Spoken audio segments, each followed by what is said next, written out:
Rasulillah wa ala alihi wa sahbihi wa mawala asyhadu an la ilaha illallah wa asyhadu anna Muhammadan abduhu wa rasuluh la rasula wa la nabiyya ba'dah.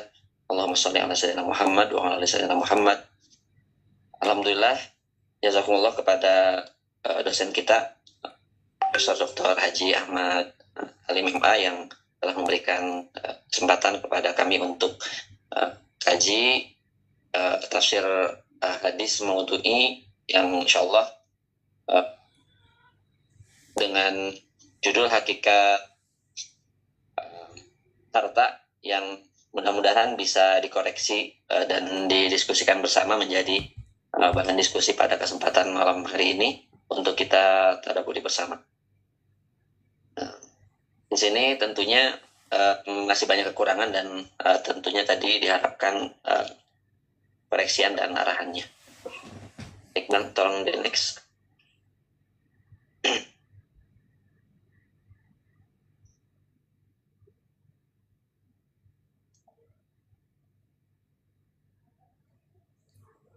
Sebagai pendahuluan, konsep kepemilikan harta dalam Islam tentunya memiliki karakteristik yang jelas berbeda dengan pandangan kapitalisme dan sosialisme yang mana kita ketahui menurut Islam hak milik sejati atas segala sesuatu adalah milik Allah Subhanahu wa taala, dan tetapi manusia diberikan oleh Allah Subhanahu wa taala ini sebuah hak untuk mengelola dan memanfaatkannya. Lebih daripada sekedar hak eksklusif, ya, kepemilikan dalam Islam juga mengandung tanggung jawab sosial dan tentunya moral terhadap penggunaan harta tersebut. Beberapa hadis Nabi menunjukkan hak dan tanggung jawab pemilik harta, termasuk larangan penyalahgunaan, ya, dan pentingnya manfaat sosial dalam atas harta tersebut. Maka dari itu alangkah pentingnya kita mengetahui konsep kepemilikan harta serta karakteristik pemilikan harta dalam Islam. Next. Ya, secara etimologi, ya, pengertian harta ini dalam bahasa Arab, harta ditunjukkan dengan kata mal, ya, yang akar kata dari mala yamilu, yang berarti condong atau tertarik. Atau juga harta memiliki makna al-mail, yaitu kecondongan atau kecenderungan pada satu sisi tertentu. Maka dari itu, karena tabiatnya manusia memiliki kecenderungan dan kecondongan atas kepemilikan atas harta atau untuk memilikinya, yang harta juga adalah sesuatu yang dimiliki dan cenderung untuk disimpan. Ya. Dalam kamus Al-Muhit dijelaskan bahwa harta atau mal ini adalah apa saja yang dimiliki oleh seseorang atau kelompok seperti perhiasan, barang dagang, bangunan, uang, hewan. Baik, selanjutnya. Dalam kesempatan kali ini Al-Fakir ingin menyampaikan hakikat harta dalam Islam, yang mana dalam kajian tafsir maudhu'i kali ini hakikat harta mencakup dalam 6 dimensi besar, ya. Yang secara garis besar, yang pertama harta sebagai amanah Allah, yang kemudian yang kedua harta sebagai ujian atau fitnah, dan juga harta sebagai sarana ibadah. Juga yang keempat harta sebagai titipan bukan milik mutlak, ya. Yang kelima harta sebagai sarana keadilan sosial. Yang keenam harta sebagai potensi celaka bila disalahgunakan. Next.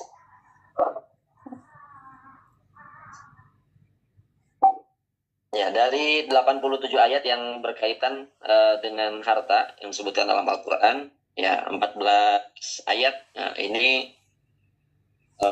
menunjukkan bahwa harta ini sebagai titipan dan amanah dari Allah Subhanahu wa taala. Ya, sebagaimana yang tercantum dalam surat Al-Hadid ayat 7, Al-Baqarah 284, An-Nur ayat 33, Yunus ayat 55, An-Najm ayat 31, Al-Baqarah ayat 107, Ali Imran ayat 189, Al-Mulk ayat 15, Al-An'am ayat 165, Hud ayat 61, Al-Baqarah ayat 29, Surat Luqman ayat 20, Al-Jathiyah ayat 13, Surat Ibrahim ayat 32 sampai 34. Yang mana ada hadis yang berkaitan tentang harta sebagai titipan ini yang diriwayatkan oleh Imam Tirmizi. Ya, yang artinya tidak akan bergeser kaki seorang hamba pada hari kiamat sampai ditanya tentang hartanya, dari mana diperoleh dan kemana dibelanjakan.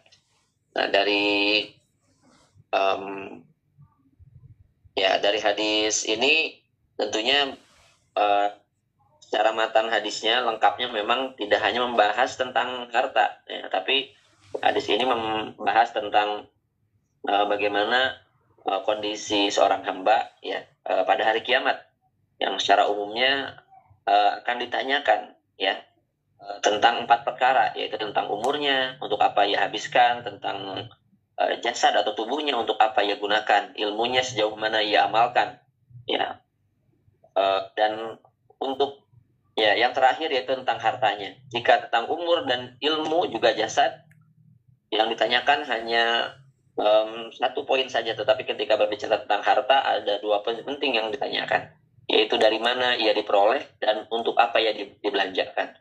Ya, yang mana kesimpulan daripada hadis ini tentunya bahwa ada poin penting yang perlu kita pahami, ya, prinsip akuntabilitas secara total, di mana hadis ini menunjukkan bahwa setiap aspek kehidupan manusia di dunia tentunya, ya, termasuk cara memperoleh dan membelanjakan hartanya, akan dimintai pertanggungjawaban secara rinci di akhirat. Ya, yang juga hadis ini menunjukkan harta adalah amanah. Harta dipandang sebagai amanah atau titipan dari Allah, bukan hak milik mutlak manusia, sehingga penggunaan harta tersebut harus sesuai dengan syariat Islam. Next. Tadi maaf sebelumnya, dalam tafsir Ibnu Katsir, ya,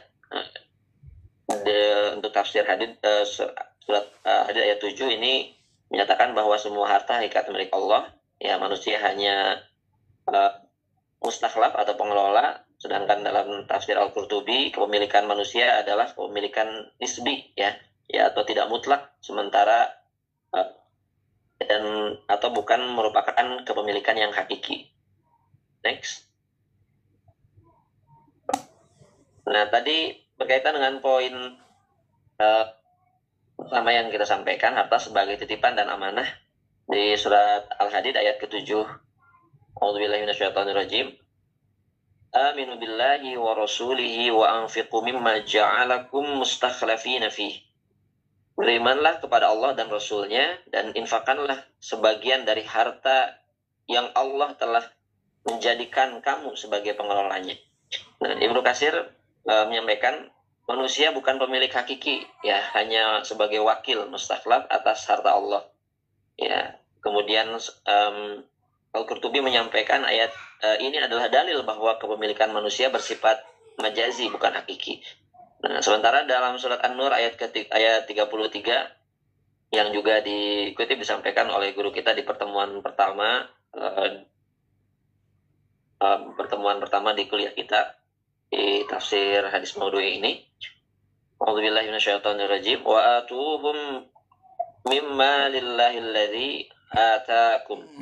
Berikanlah kepada mereka sebagian dari harta Allah yang Dia berikan kepadamu. Ya, dari ayat ini menunjukkan bahwa harta yang Allah berikan kepada kita itu bukan merupakan milik kita, tetapi hanya titipan yang ada hak orang lain dari harta yang dititipkan pada kita tersebut, yang perlu kita kelola dengan baik sesuai dengan yang Allah inginkan, dengan tentunya petunjuk dan aturan-aturan dalam syariat Islam. Bagaimana tadi hadis yang sudah dibacakan, dan sebagai kesimpulannya Ibnu Katsir menyampaikan Allah menisbatkan harta kepada dirinya, bukan kepada manusia. Ya, jadi harta itu milik Allah, ya. Bagaimana ketika kita memiliki harta sebesar apapun, yang harus kita yakini bahwa kepemilikan itu tentunya disebutkan kepada Allah Subhanahu wa taala. Kemudian Al-Qurtubi juga menyampaikan ini dalil bahwa manusia hanya pengguna, bukan pemilik mutlak. Ya, yang intinya kepemilikan manusia ini bersifat relatif, ya. Kemudian poin berikutnya, next. Ada 15 ayat yang bisa menjelaskan kepada kita bahwa harta, ya, sebagai ujian bagi kita atau fitnah. Ya, jadi tidak hanya sebagai titipan saja, tidak hanya sebagai suatu kenikmatan, tapi harta juga ya merupakan sebuah fitnah. Ya, sebagaimana 15 ayat dalam Al-Quran yang tertera pada surat Al-Anfal ayat 28 sampai dengan surat Sabah ayat 37, yang juga dikuatkan oleh penjelasan hadis yang diriwayatkan oleh Imam Tirmizi nomor 2336, dan juga diriwayatkan oleh Imam Ahmad yang dinilai sahih oleh Syekh Albani dengan perawi dari Ka'ab bin Iyad. Ya. Hadisnya berbunyi, Inna likulli ummatin fitnatan. Inna likulli ummatin fitnatan wa fitnatu ummati al-mal. Sesungguhnya setiap umat punya fitnah, dan fitnah umatku adalah harta. Nah, bagaimana harta ini merupakan fitnah bagi manusia, ya, bagi kita terutama orang yang beriman, harta sebagai ujian di sini. Kemudian berikutnya next. Nah, lalu bagaimana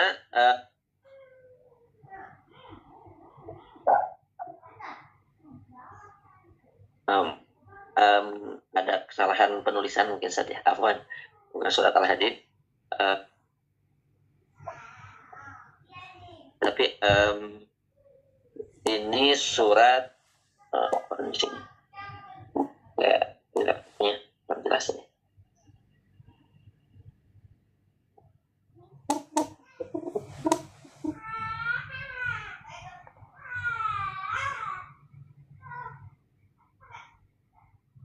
Ya, surat Al-Anfal ayat 28, mohon maaf. Ini surat Al-Anfal ayat 28. Yang berbunyi, A'udzubillahi minasyaitonirrajim, wa'lamu annama amwalukum wa auladukum fitnah wa annallaha indahu ajrun azim. Ketahuilah bahwa hartamu dan anak-anakmu itu hanyalah sebagai ujian, dan sesungguhnya di sisi Allah ada pahala yang besar.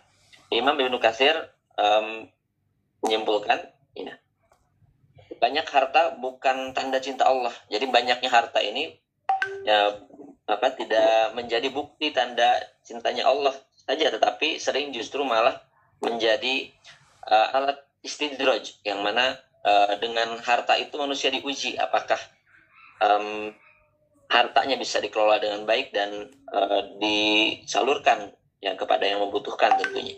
Karena ketika kita bicara harta, tentunya manusia ya dengan bergelimbangnya harta ya yang bisa dia nikmati secara individu ya, atau bersama keluarganya, tentunya sangat kecil porsinya, sehingga ketika dia memiliki harta yang sangat besar, penting kiranya harta ini kita kelola dengan baik untuk disalurkan kepada program-program, pada kegiatan, atau utamanya di balik harta yang kita miliki juga ada kewajiban kita untuk menunaikan hak-hak saudara kita sebagai para mustahik daripada zakat yang harus dikeluarkan dari harta tersebut. Ya, harta dan anak ya sebagai ujian, Ibnu Katsir juga menjelaskan bahwa harta ya dan anak adalah ujian dari Allah. Kecintaan pada keduanya bisa mengalihkan perhatian dari ketaatan kepada Allah, membuat enggan berinfak dan memenuhi panggilannya. Lalu prioritas cinta ini bagaimana? Di poin ini Imam Ibnu Katsir menguatkan harta dan anak ini di atas cinta kepada Allah adalah bentuk kecintaan yang salah, ya. Jadi yang bisa menjerumuskan pada kekikiran ya atau keengganan berkorban. Kemudian penekanan juga pada pahala yang sangat besar, ya, pahala agung, yang mana Allah menegaskan bahwa pahala yang besar di sisi Allah Subhanahu wa taala jauh lebih berharga daripada kesenangan duniawi dalam bentuk harta dan anak. Nah, lalu bagaimana Al-Qurtubi menyampaikan bahwa fitnah yang dimaksud di sini berarti alat uji, bagaimana harta ini adalah alat yang alat uji manusia, ya, sejauh mana bisa beramal soleh atau mungkin bisa kufur terhadap harta tersebut, ya, yang hanya bukan selalu kata fitnah ini disandingkan dengan istilah azab, ya, tidak selalu bermakna azab. Kemudian sebagai intisari dari ayat ke-28 dari surat Al-Anfal ini, Yang mana pertama adalah peringatan kepada kita bahwa harta dan anak adalah ujian sebagai fitnah yang menguji sejauh mana loyalitas kita kepada Allah. Kemudian sebagai petunjuk, ya jangan sampai cinta pada harta dan anak melebihi cinta pada Allah. Penuhi panggilannya dan gunakan keduanya di jalan ketaatan dan ketakwaan pada Allah Subhanahu wa taala.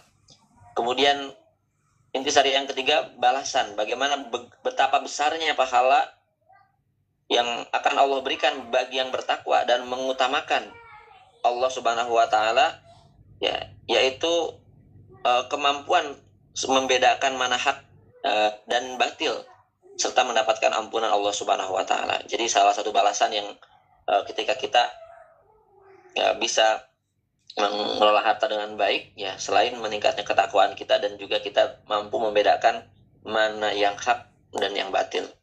Kemudian berikutnya, ya yang menjadi poin ketiga, ini harta bukan tujuan hidup. Ya, ada 12 ayat yang menjelaskan tentang yang kurang lebih memiliki makna, ya, memiliki syarat bahwa harta bukan tujuan hidup. Di antaranya ada surat At-Takatsur ayat 1 sampai 8, Al-A'la ayat 16 sampai 17, dan juga ayat yang lain sampai surat Al-Lail ayat 8 sampai 11. Ada hadis yang juga diriwayatkan, ya, oleh Imam Bukhari dan Muslim, ya, dan juga diriwayatkan oleh Abu Hurairah radhiyallahu an, yang berbunyi, laisal ghina an kasratil arad walakinnal ghina ghinan nafs. Bukanlah kaya itu karena banyak harta, tetapi kaya adalah kaya jiwa. Ya, makna penting dari hadis ini, kekayaan sejati bukan diukur dari materi, melainkan dari hati yang merasa qanaah atau puas cukup dengan apa yang Allah berikan. Kemudian orang yang merasa cukup dan tidak tamak meskipun hartanya sedikit adalah orang yang kaya sebenarnya. Sebaliknya, orang yang hartanya banyak tetapi terus merasa kurang sesungguhnya adalah orang yang miskin atau fakir karena ambisinya. Next. Lalu bagaimana surat At-Takatsur ayat 1 sampai 8 memberikan penjelasan kepada kita. Di dalam tafsir Ibnu Katsir disebutkan ayat 1 dan 2, alhaakumut takatsur hatta zurtumul maqabir. Permegah-megahan dalam harta dan keturunan telah menyibukkan kalian dari mengingat Allah dan akhirat sampai kalian mati dan masuk kubur. Ini adalah kondisi kebanyakan manusia. Lalu ayat berikutnya, kalla saufa ta'lamun. Ya, jangan sekali-kali begitu, kelak kalian akan tahu akibatnya. Ini adalah teguran agar sadar. Jadi ayat kedua, 3 dan keempat ini merupakan teguran yang bertujuan untuk membangkitkan kesadaran kita, ya, atas potensi kita, atas tujuan daripada harta tersebut, ya, apa sebenarnya posisi harta tersebut sebagai apa dalam kehidupan kita, yang mana harta bukanlah tujuan hidup kita. Kemudian ayat 5 sampai 7, sekiranya kalian tahu dengan ilmu yakin, niscaya kalian akan melihat neraka jahim, lalu kalian benar-benar akan melihatnya dengan ainul yakin, atau mata kepala kalian sendiri. Kemudian ayat 8 yang artinya, kemudian pada hari itu kalian pasti akan ditanyai tentang nikmat yang kalian megah-megahkan itu. Jadi yang harus kita ingat bahwa harta yang Allah titipkan yang merupakan ujian tersebut bukanlah tujuan hidup, yang mana tentunya kalaupun kita banggakan di dunia itu hanya akan menjadi sesuatu yang ya dipertanyakan atas kemegah-megahan tersebut, gitu ya. Kemudian tafsir Al-Qurtubi menjelaskan ayat 1, ya, ini bermegah-megahan telah melalaikan kalian, berarti membanggakan diri, bersaing, ya, dan mengalahkan orang lain dalam harta, ya, atau bahkan pengikut serta pencapaian, sehingga berpaling dari ketaatan kepada Allah. Jadi di mana ketika kita menjadikan harta ini sebagai tujuan hidup, maka pasti akan ada dampak, ya, tadi kesombongan, ya, selalu ingin bersaing, ya, terus membanggakan pencapaian diri gitu ya, dan bahkan berpaling dari ketaatan kepada Allah Subhanahu wa taala. Ya, sampai kapan? Tentunya kata zurtumul maqabir, sampai kamu masuk kubur. Ya, berarti sampai maut menjemput ketika kita menganggap harta ini sebagai tujuan hidup kita. Kemudian teguran keras di ayat 3 dan 4, manusia sadar akan kelalaiannya, dan tentunya ayat ke-8 ulama menyebutkan bahwa yang ditanya adalah orang kafir atau umum. Untuk mukmin dan kafir, semua kenikmatan di dunia akan dihisab. Ya, bagaimana mengutip hadis bahwa anak Adam tidak akan kenyang kecuali dengan tanah atau kematian. Ya, jadi ini menunjukkan bahwa ketika kita berorientasi kepada harta, maka tidak akan ada puasnya sampai kematian menjemput kita, atau sampai bisa kita nikmati hanyalah tanah gitu ya, hanyalah tanah tempat kita dikuburkan. Kecuali jika ia bersedekah, makan, atau memakai harta dengan baik. Kemudian berikutnya, tidak hanya harta yang perlu kita ketahui, bukan hanya tujuan hidup, tetapi juga tapi juga harta sebagai sarana ibadah sosial. Bagaimana peran harta ini tentunya sangat besar ya, disampaikan dalam Al-Quran sebagai sarana ibadah sosial. Terdapat dalam 18 ayat, dari mulai surat Al-Baqarah 261 sampai surat Al-Munafikun ayat 10, yang dikuatkan oleh hadis Nabi SAW, mana qasat shadaqatun mimmalin, harta tidak akan berkurang karena sedekah. Ya, hadis yang diriwayatkan oleh Imam Muslim dari Abu Hurairah nomor 2588 ini memiliki makna intinya. Tentunya sedekah ini tidak menyebabkan kemiskinan, justru secara hakikat harta akan bertambah atau diberkahi. Allah menggantinya dengan yang lebih banyak serta memberikan kemuliaan dan kebahagiaan, meskipun secara angka terlihat berkurang. Ya.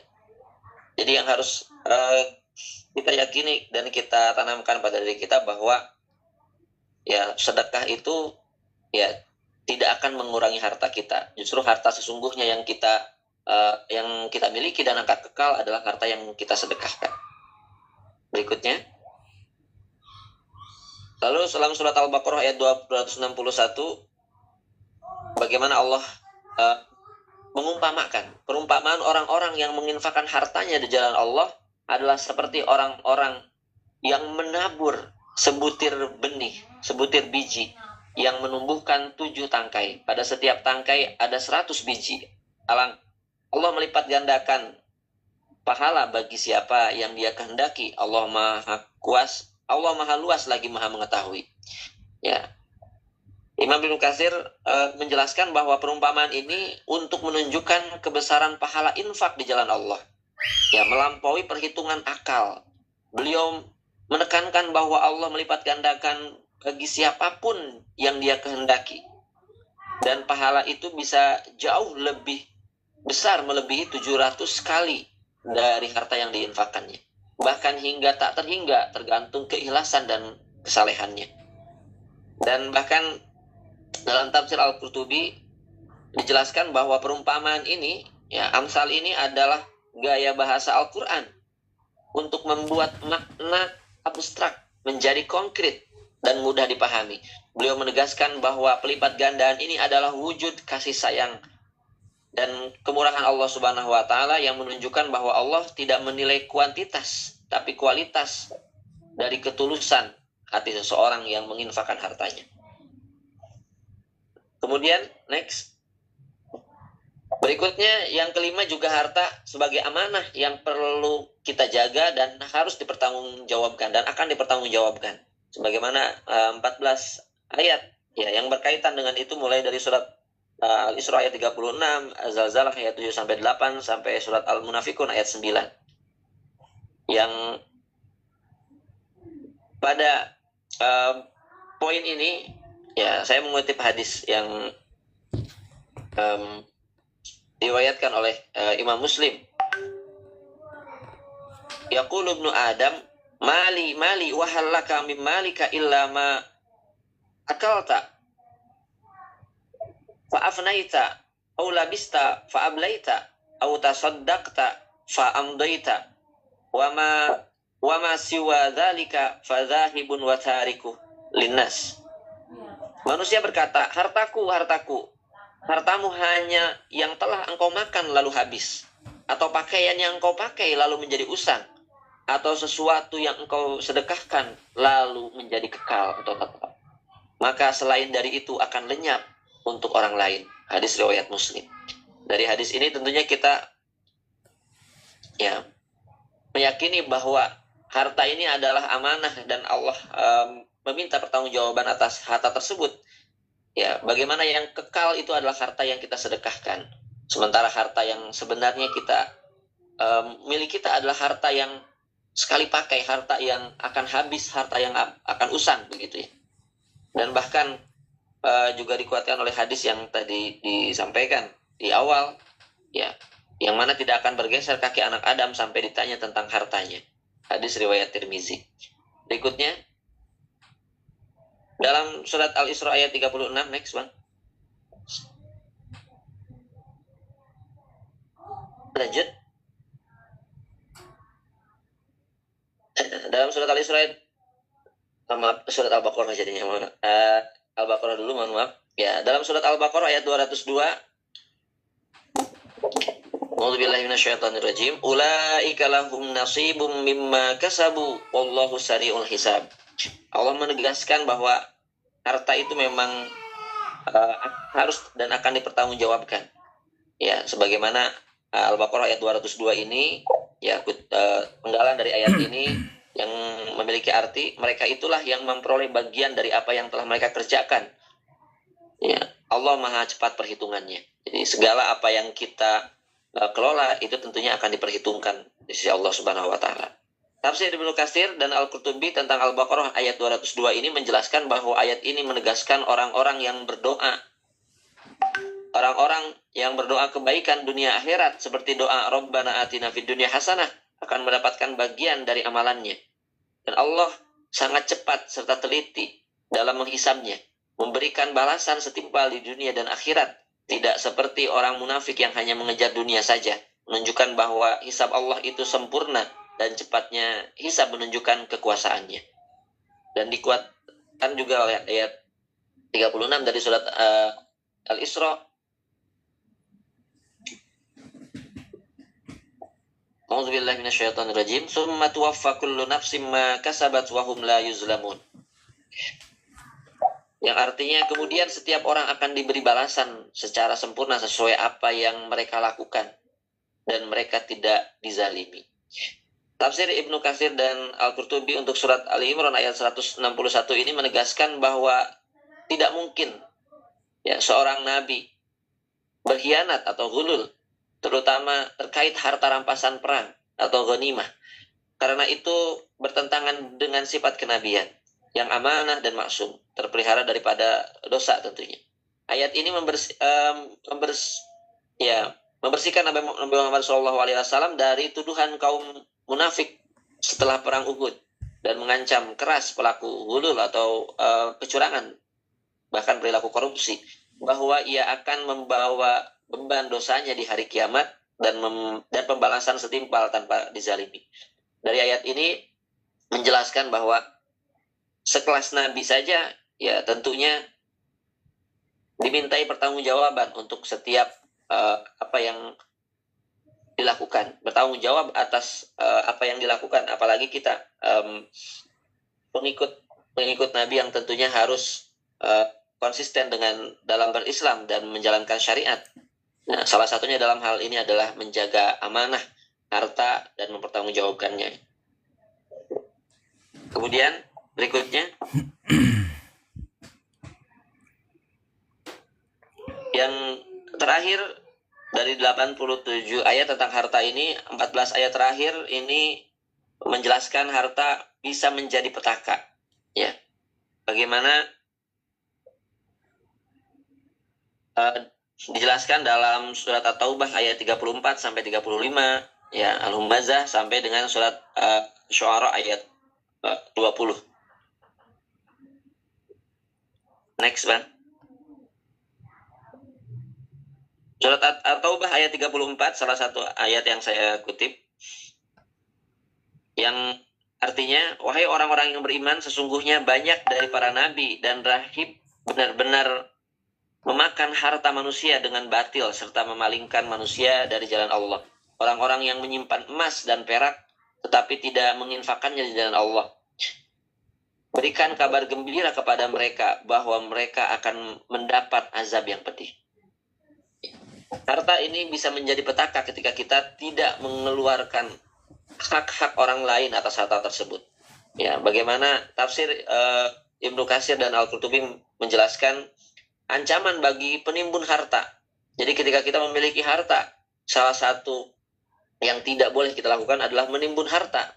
Yang dimaksud dengan menimbun harta ini, Ibnu Katsir menjelaskan bahwa harta yang disebut sebagai simpanan haram, ya, atau timbunan yang disebut dengan kans, adalah harta yang tidak dikeluarkan zakatnya.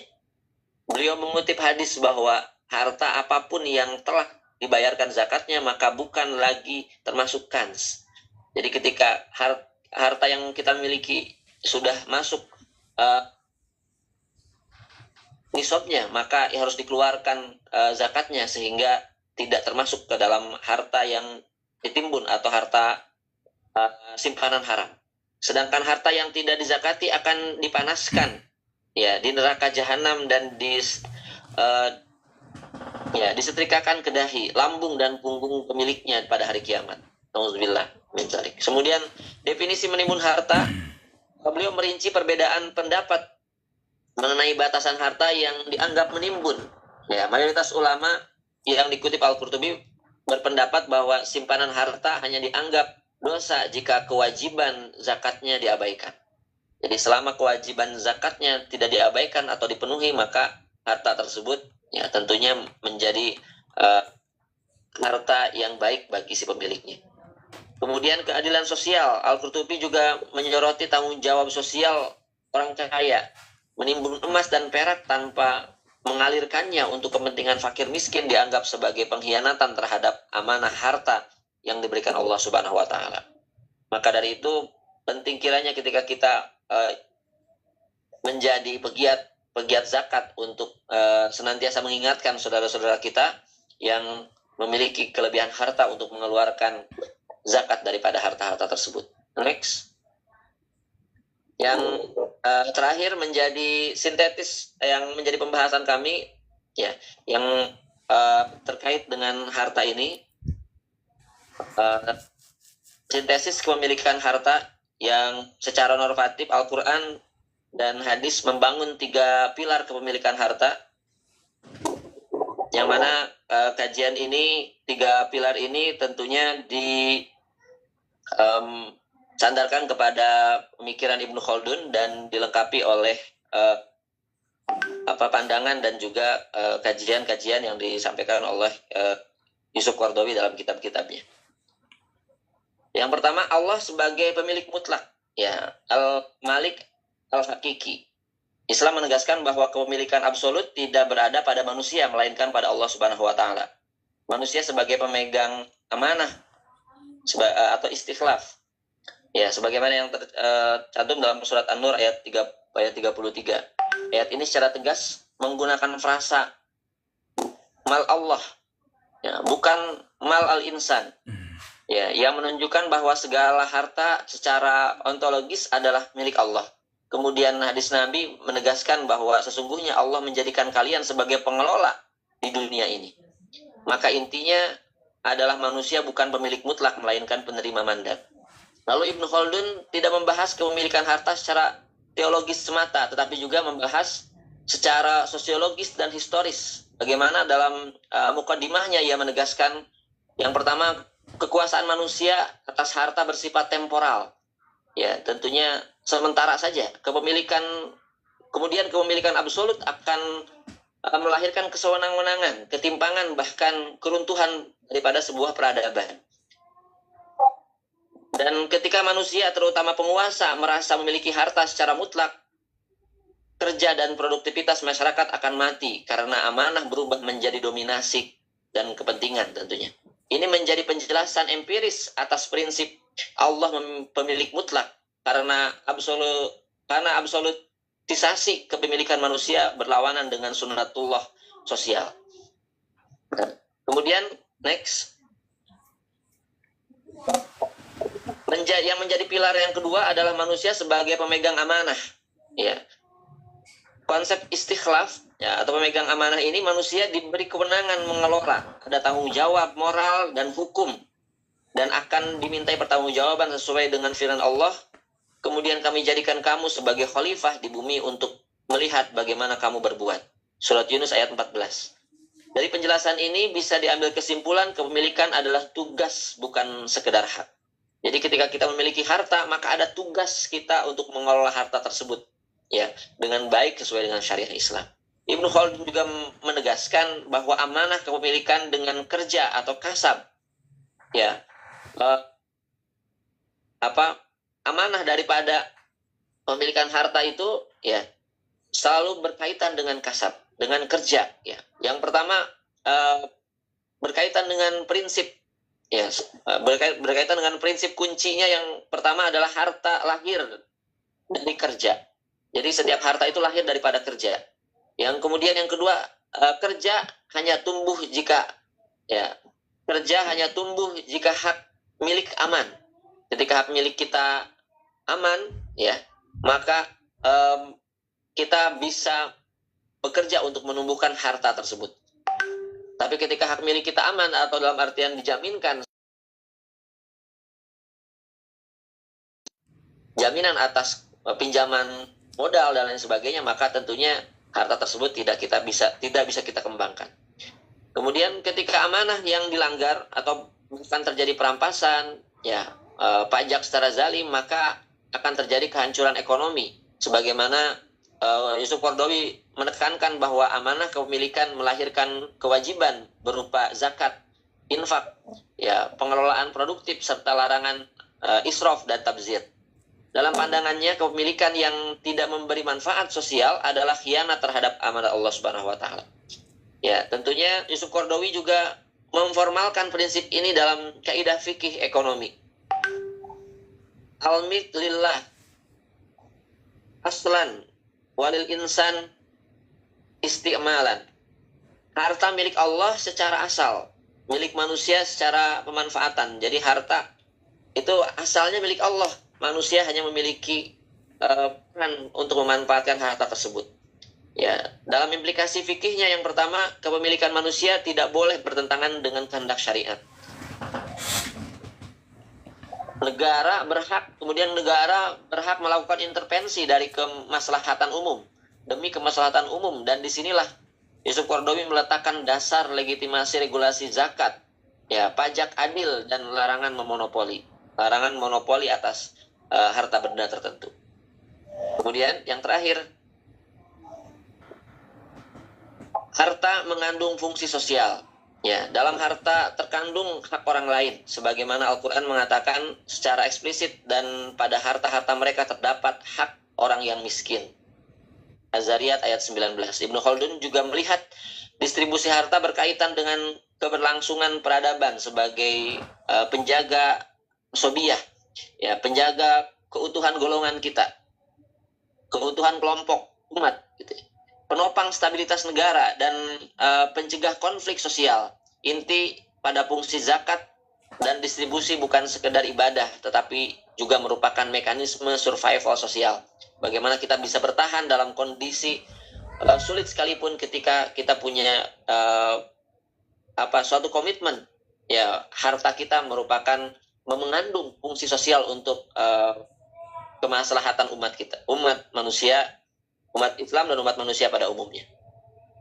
Kemudian Yusuf Qaradawi menyatakan hak sosial sebagai kewajiban hukum, di mana dalam hal pilar sosial ini Yusuf Qaradawi menegaskan yang pertama, zakat sama dengan hak mustahik. Jadi zakat adalah haknya mustahik, maka perlu zakat itu harus dikeluarkan, harus disalurkan karena ada haknya para mustahik. Negara boleh memaksa zakat. Dan juga yang terakhir, penimbunan harta melanggar maqasidus syariah. Ia menolak anggapan zakat sebagai derma saja atau bahkan kebajikan opsional, ya, kebijakan opsional yang bisa dilakukan pada saat tertentu aja, atau menjadi suatu pilihan saja. Tapi menurut Yusuf Qaradawi, zakat merupakan instrumen keadilan yang struktural yang seharusnya ditegakkan tanpa pengecualian. Kemudian Yusuf Qaradawi memformalkan prinsip ini dalam kaidah yang tadi sudah saya sampaikan. Ya, itu mungkin yang bisa belum saya simpulkan, belum simpulannya, mohon maaf. Yang terakhir, kerangka inilah yang kemungkinan dikembangkan secara teoritis oleh Ibnu Khaldun dan diformalisasi secara fikih ekonomi oleh Yusuf Qaradawi, di mana ketiga pilar ini tidak berdiri sendiri tentunya, melainkan membentuk satu sistem kepemilikan Islam. Yang mana pilarnya, ketika memiliki pilar Allah pemilik mutlak, maka konsekuensinya adalah menolak absolutisme manusia. Ya, kepemilikan itu tidak absolut milik manusia, tapi mutlak milik Allah Subhanahu wa taala. Kemudian pilar yang kedua, manusia pemegang amanah, maka konsekuensinya ya kepemilikannya bersyarat. Ya. Kemudian bersyarat itu ada kasatnya, ada prosesnya gitu ya, dan ada batasannya. Kemudian pilar ya, yang terakhir fungsi sosial. Ya, tentunya ketika pilar fungsi sosial ini ditegakkan, maka terjadilah keadilan distribusi daripada harta yang beredar di tengah masyarakat, sehingga terjadi keadilan sosial dan menyebabkan berkurangnya ya ketimpangan ekonomi dan sosial di masyarakat kita. Terima kasih, mungkin itu sedikit kajian singkat saya, mudah-mudahan bisa dikoreksi dan menjadi bahan diskusi. Baik. Terima kasih Ustaz. Terima kasih Kang Asep ya. Terkait masalah konsep harta ya. Jadi Islam berada di konsep wasatiyah ya, tidak kapitalistik yang punya pemahaman manusia punya hak mutlak tentang harta ya, dan juga tidak sosialis ya, sebagaimana orang-orang komunis, tidak adanya kepemilikan individu. Tapi Islam berada di jalur tengah ya, harta itu karunia, sebagai karunia Allah dan sebagai istikhlaf ya, amanah, pengganti, peran pengganti untuk dijadikan sarana untuk kesejahteraan ya, keadilan, dan juga menempatkan harta sesuai dengan porsinya. Nah, dalam Al-Quran sendiri ada beberapa istilah dalam masalah harta ya. Ada disebut istilah mal ya, jamaknya amwal ya. Jadi mala ya milu. Mal itu artinya memang secara bahasa itu memiliki makna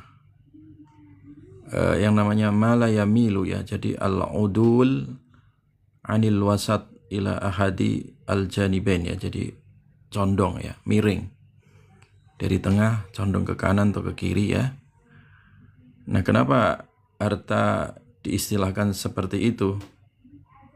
Karena memang kebiasaan ya, kalau salah konsep terhadap harta, konsep kapitalistik, komunistik tadi itu, orang pasti akan melenceng gitu ya, dari dua sisi ekstrim ya, kanan atau kiri, sehingga terpeleset.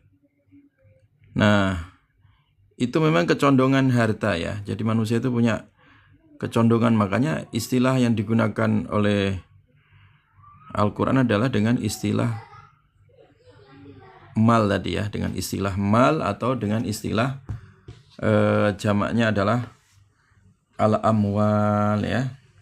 Itu artinya menyimpang atau melenceng gitu ya dari garis tengah tadi, karena memang kebiasaan manusia itu punya potensi untuk melenceng ketika salah konsep dalam masalah harta. Demikian juga makna mal itu artinya ay azzail ya, sesuatu yang hilang ya. Karena memang harta itu mudah sekali hilang ya, mudah sekali berpindah tangan ya. Jadi oleh karena itu tidak ada harta yang sifatnya mutlak, abadi, kekal, itu tidak ada ya. Makanya konsepnya adalah apa yang Allah sebutkan, harta yang ada di tangan kalian ya, ma indakum yanfad ya, apa yang ada di sisi kalian itu pasti akan hilang ya. Wa ma indallah baqa, dan apa yang ada di sisi Allah itu pasti abadi. Jadi harta yang ada di tangan manusia itu ya sifatnya tadi sesuatu yang mudah zail, hilang ya, atau sementara. Dan apa yang ada di sisi Allah, nah itulah yang kemudian sifatnya adalah abadi ya. Nah, kemudian ada juga istilah dalam Al-Quran selain istilah mal atau amwal, ada istilah arad ya. Istilah aradun ya. Turiduna aradad dunya ya. Nah, kata arada atau aradun tadi itu disebutkan ya dalam kamus bahasa Arab itu bahwa aradun ya itu adalah ma la yakunu lahu thabat ya. Jadi terma aradun, aradad dunya ya, itu artinya apa? Sesuatu yang dimiliki manusia tetapi sifatnya tidaklah tetap ya, sifatnya tidaklah tetap. Nah, sehingga bahasa Al-Quran itu ketika menyebut harta dunia ya, turiduna aradad dunya wallahu yuridul akhirah ya. Jadi kecondongan manusia yang sifatnya fana tadi ya, aradad dunya itu adalah harta milik tapi tidak kekal ya, sesuatu yang habis tadi, yanfad tadi ya. Nah, sementara akhirat itu dilawankan dari aradad dunya, itu sifatnya adalah kekal ya. Nah, itu disebut juga ya di dalam Al-Quran untuk istilah harta. Demikian juga di dalam Al-Quran ada istilah harta itu dengan terma khair ya, wa innahu lihubbil khairi lasyadid. Sesungguhnya manusia itu cinta terhadap khair di situ. Khair di situ artinya bukan kebaikan ya, tapi khair di situ maksudnya harta ya. Sesungguhnya manusia cinta terhadap harta itu sangatlah dahsyat ya. Nah, kenapa harta diistilahkan dengan terma khair, yang sebenarnya makna khair itu adalah bagus ya, kebaikan ya. Tapi kenapa itu digunakan untuk istilah harta? Karena gini ya, semua harta itu pasti ya dianggap baik oleh manusia, pasti seneng gitu ya. Nggak ada orang nggak suka duit ya, nggak ada orang nggak suka harta. Jadi tabiat manusia itu menganggap baik itu ya, sesuatu yang berharga gitu ya. Harta duniawi itu dianggap sesuatu yang berharga, sehingga itulah yang diwariskan, kemudian harta itulah kemudian dicintai, dicondongi ya kan. Makanya istilahnya adalah khair ya, intaraka khaironil wasiyah ya. Jadi seorang itu ketika meninggalkan khair di situ maksudnya harta ya, agar diwasiatkan ya, diwasiatkan. Makanya salah satu wasiat itu adalah wasiat tentang masalah harta. Nah, dari istilah khair, istilah aradad dunya, arad ya, istilah amwal atau istilah mal yang dipakai untuk menyebut kata harta ya, itu memiliki karakteristik tersendiri ya, kata-kata itu ya. Makanya kalau kalian mau mengkaji secara mendetail ya untuk bahan tesis nanti ya Kang Asep ya, itu bisa dikaji secara tematik lebih mendalam lagi. Kalau tadi baru dikaji dari sisi kata mal tadi ya, dengan sekian banyak ayat.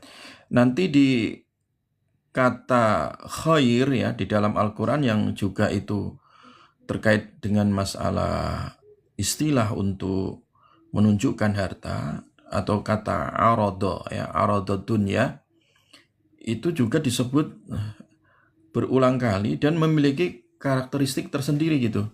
walaupun sama-sama harta ya, tapi nanti punya makosid sendiri. Ketika Al-Quran menyebutkan dengan istilah yang berbeda itu ada makosidnya gitu ya. Nah, jadi nanti bisa ditulis ya Kang ya, ditulis untuk bahan tesis atau jurnal ya tentang masalah makosid harta ini dari terma al-amwal atau al-arad atau al-khair tadi.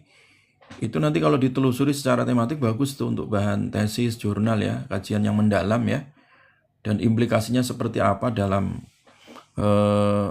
kegiatan ekonomi syariah ini belum ada yang nulis itu. Saya kira itu masih jarang yang nulis ya. Tapi kalau nulis tentang konsep harta secara umum banyak itu jurnal-jurnalnya. Tapi yang pendekatannya tafsir tematik secara mendalam itu saya kira belum ada itu ya. Masih jarang ya. Ya, saya nyari belum nemu soalnya. Tidak Dari ada. kemarin. Memang kajian ini jarang yang perhatian. Kajian seperti ini jarang perhatian. Yang ada itu kan buku-buku ekonomi syariah.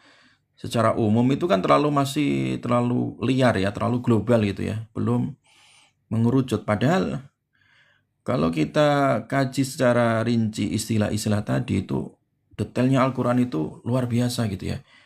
Dan ini masih jarang mendapatkan perhatian dari para peneliti ya, akademisi itu belum bisa mengungkap makosid ya. Makosid mustalahat al-amwal dari makosid mustalahat al-khair, makosid mustalahat al-arad tadi, arad dunia itu tentunya ada tujuan-tujuan ya inti yang Allah ingin pesankan untuk manusia ya. Jadi misalkan ya saya contohkan ya ketika Allah Subhanahu wa taala menyebutkan istilah ya tentang masalah amwal ya misalkan ya. Istilah amwal itu selalu diiringi dengan makosid. Dan memang salah satu makosid syariah itu kan hifdzul mal ya, menjaga harta. Ini PR dalam masalah tafsir muamalah nanti ya. Nah, setiap kata ya dalam Al-Quran itu, misalkan saya contohkan tadi istilah amwal ya, itu selalu diiringi dengan makosid. Selalu begitu ayatnya ya. Contoh, wala tu'tus sufaha'a amwalakumul lati ja'alallahu lakum qiyama. Nah gitu ya. Jadi allati ja'alallahu lakum qiyama. Ya.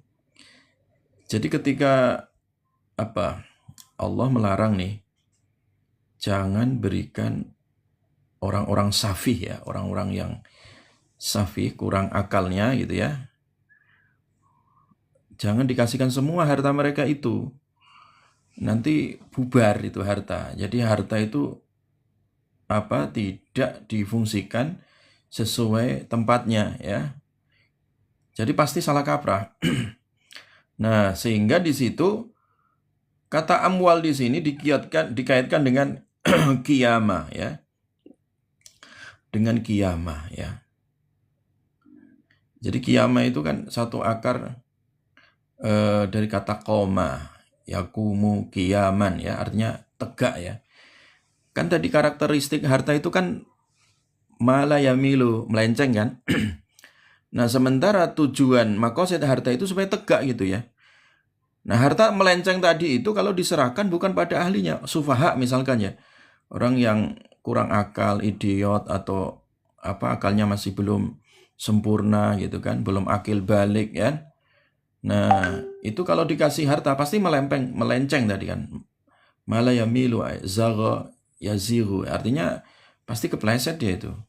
Sementara tujuan harta itu kan qiyamah. Qiyamah itu artinya tegak, lurus gitu ya.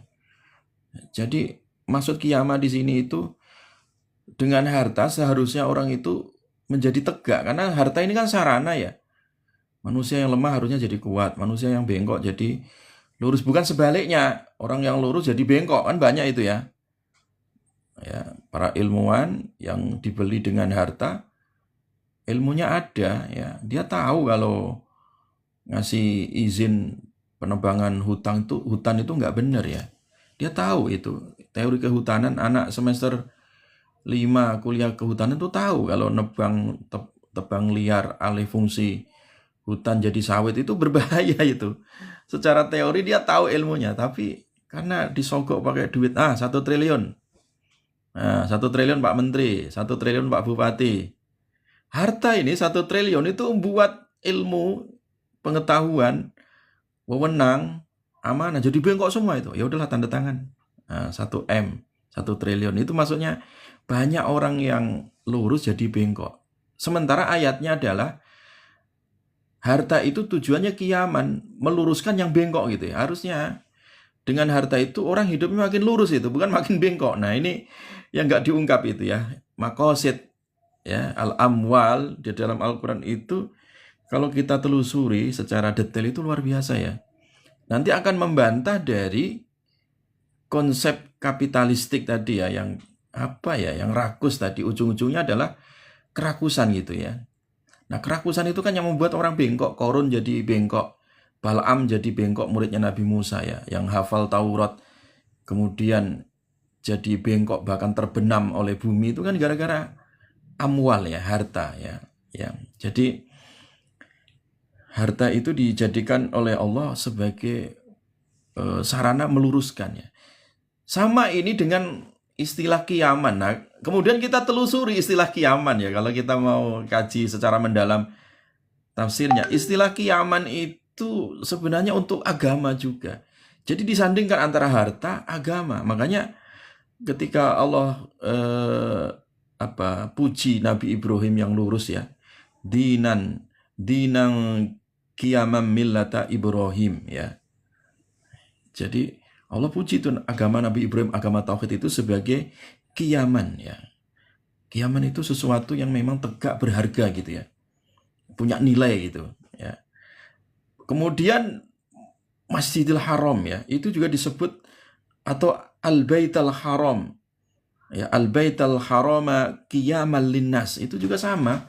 Bagaimana Allah tegakkan Ka'bah itu ya, Baitullah itu sebagai pusar ya, di mana manusia itu bertawaf di situ ya, pusarnya bumi, pusarnya peradaban.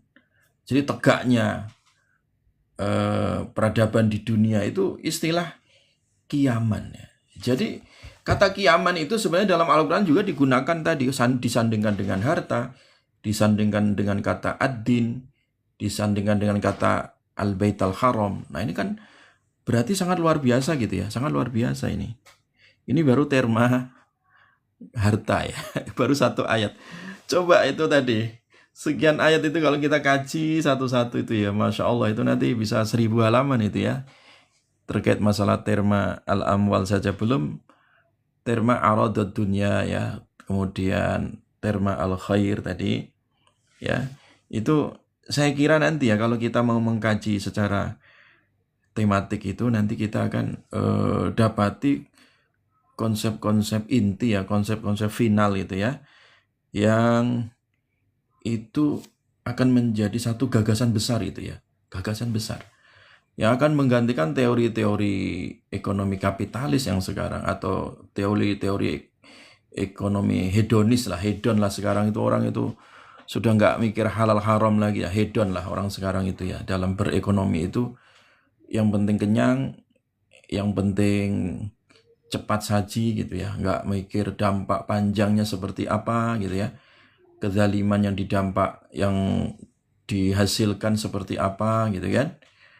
Orang nggak mikir. Ini yang kemudian teori-teori kapitalis ini yang, atau hedonis itu yang kemudian dikhawatirkan oleh Nabi ya, di akhir zaman itu kan, sayati zamanun alan nas ya, akan datang di tengah manusia itu. Manusia itu la yubalil mar'u bima akhadha aminal halal aminal haram ya. Manusia enggak peduli lagi halal haram ya. Inilah kapitalisme yang sekarang merajalela, atau hedonisme yang sekarang menjadi penguasa ekonomi dunia ya.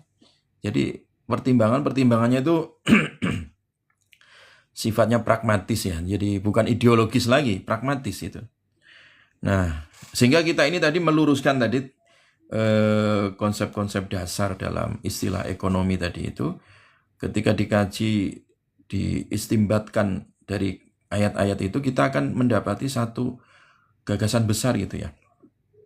Makanya dulu ya, seorang ulama penyair ya, Ahmad Shauqi Beg itu penyair abad ini ya, artinya penyair ulama kontemporer yang terkenal itu kan, Beliau mengatakan tentang masalah konsep harta, ilmu dan agama itu ya. Bil ilmi wal mali ya benin nasu mulkahum ya. Dengan ilmu, harta, manusia itu bisa membangun kerajaannya gitu. Nah, coba bayangkan kalau seandainya hari ini Bill Gates ya dan Elon Musk itu muslim gitu ya. Alumni UIK gitu ya, S2 ekonomi syariah, S3 gitu kan. Itu kan tentu cara berpikirnya bukan pragmatis ya. Bukan untuk kekayaan atau menjajah itu. Pikirannya untuk dakwah gitu kan paling Elon Musk kan atau Bill Gates kan.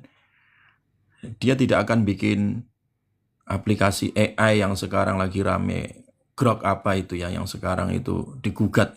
Itu kan kelakuannya Elon Musk itu ya, bikin produk, ya dia nggak mikir halal haram, yang penting dia untung lah gitu ya. Karena mindsetnya itu hedonis itu ya, mindset cara berpikirnya itu hedon gitu ya. Dia nggak ada halal haram gitu kan. Nah, dia hanya mikirnya itu pragmatis tadi.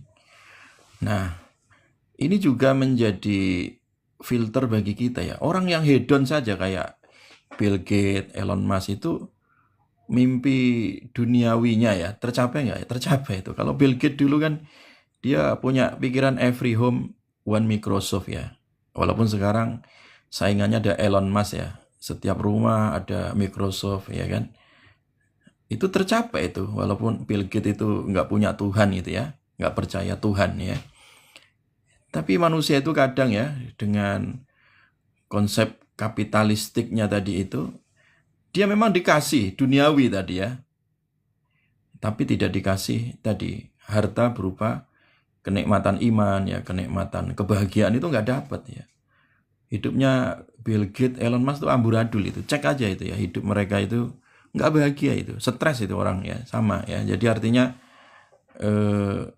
itu yang membedakan bagaimana mindset ya seseorang yang ada iman dengan mindset orang yang tanpa iman ya. Sama-sama dia melihat harta ya, tapi perspektifnya berbeda gitu. Ya kan? Nah, inilah yang membedakan ya. Jadi dalam kajian ekonomi syariah itu dilihat dari sisi perspektif iman tadi ya. Cara memandang harta dari kacamata iman, bukan dari kacamata hedonistik tadi ya. Memandang harta dari kacamata iman, makanya ayat-ayatnya selalu harta disandingkan dengan infak ya. Harta disandingkan dengan anti riba. Harta disandingkan dengan kepentingan istikhlaf ya untuk memakmurkan bumi. Harta disandingkan dengan tadi kepemilikan mutlak Allah. Harta disandingkan dengan sebagai sarana ibadah dan seterusnya ya. Nah, kalau melenceng daripada itu jadi fitnah, ya kan gitu kan. Dan begitu seterusnya ya. Jadi ini sebenarnya konsep-konsep kunci yang bisa kita dalami, dan ketika kita terus mengkaji tadi ya, itu nanti akan muncul ya sebuah sistem ya, konsep harta yang ideal, yang holistik itu seperti apa. Nah, ini bisa diajukan nanti menjadi sebuah sistem ekonomi alternatif gitu ya, supaya kerakusan itu nggak merajalela, dan supaya jiwa dermawan sosialnya tadi itu yang harus disosialisasikan ya, sehingga bumi ini menjadi makmur ya, dikuasai dengan harta dan ilmu itu, dan di tangan orang-orang yang beriman ya. Karena kalau di tangannya Elon Musk, tangannya Bill Gates, di tangannya Donald Trump ya, rusak ini bumi ini ya. Jadi rusak itu ya, kita merasakan betul itu kejahatan Donald Trump ini yang sekarang ini menguasai dunia, karena harta di tangan mereka, kekuasaan ya, kemudian persenjataan ya, kemudian bala tentara mereka ya, itu yang sekarang menjadikan sombong di muka bumi ini kan. Nah, jadi harusnya yang berkuasa tadi itu adalah ilmu, harta dan iman gitu ya. Itu yang akan menjadikan khalifatullah ya di muka bumi ini, yang menjadi istikhlaf tadi ya, menjadi peran pengganti yang membawa kemakmuran. Wallahu a'lam bishawab ya. Saya kira cukup ya. Insyaallah kita lanjutkan di pertemuan berikutnya ya. Baru 2 makalah, nanti di pertemuan berikutnya saja ya, karena nggak cukup waktunya kalau 3 hari ini. Wallahu a'lam bishawab. Cukup ya? Baik, insyaallah. Baik, cukup ya. Kita tutup ya, kita tutup subhanakallahumma bihamdika asyhadu an la ilaha illa anta astaghfiruka wa atubu ilaik. Assalamualaikum warahmatullahi wabarakatuh. Waalaikumsalam warahmatullahi wabarakatuh. Ya